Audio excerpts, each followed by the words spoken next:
I'm here with Vernon Wells, possibly one of the coolest badasses from the 80s and 90s action movies. Badass?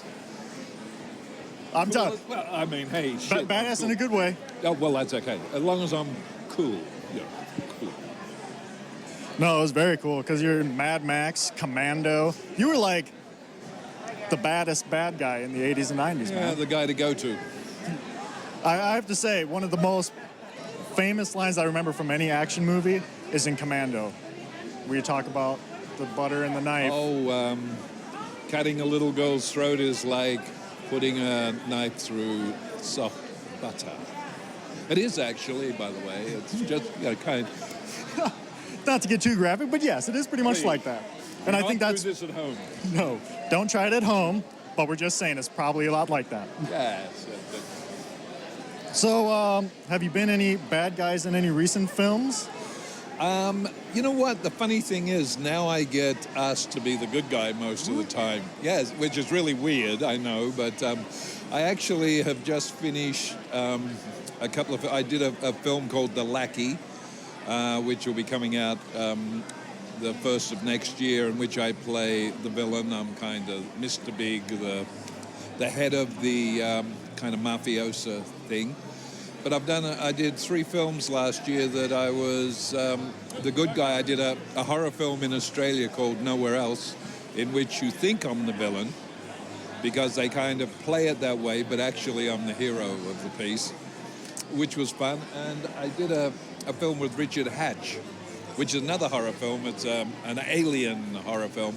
And I play the sheriff, and he plays the ranger. And we're kind of out of our depth when aliens kind of come into our little town in the mountains, our little mountain resort. And we had a lot of fun doing it. It was just so much fun working together, being totally stupid every day on set. And that, I believe, comes out next year as well. So I kind of, it's weird. People now kind of say to me, we really want you to be the good guy in this. Like, okay. And I've got a web series which is called Western X, in which I play the kind of good bad guy. I play the general. He's going, So there's always an essence of bad guy, even when you're the good guy. Yeah. Any good guy I play is a little warped, I'm here to tell you. It's just like the way I am. What can I say? There's nothing wrong with that, right?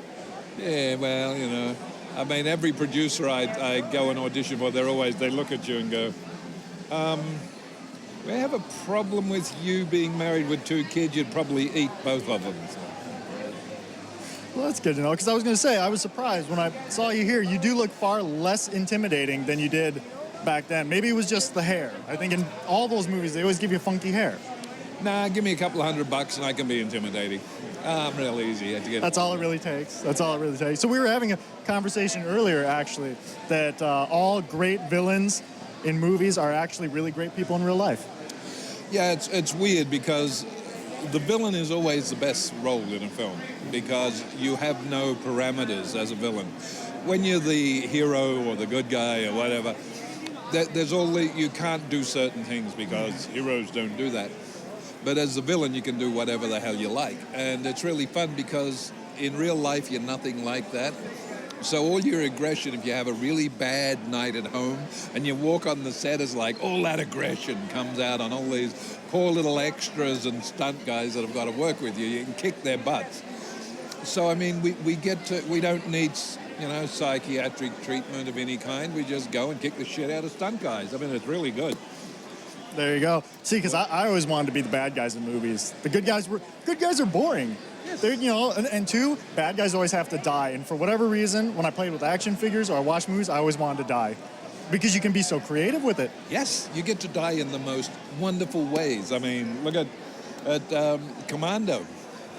I get to die with a huge pipe through me and into a steam thing. On Road Warrior, I get to die on the front of a semi that gets flipped over. I mean, I get to die in the most amazing ways. And they were amazing. Yes, the pipe death in any action movie, that's like one right up in the top 10. Because I remember too, and then just the pipe and the steam, and it was like, that's one way to go. Yeah, they always talk to me about my deaths, and it's like, what do you think if we, and it's like, oh, that's really cool, let's do that.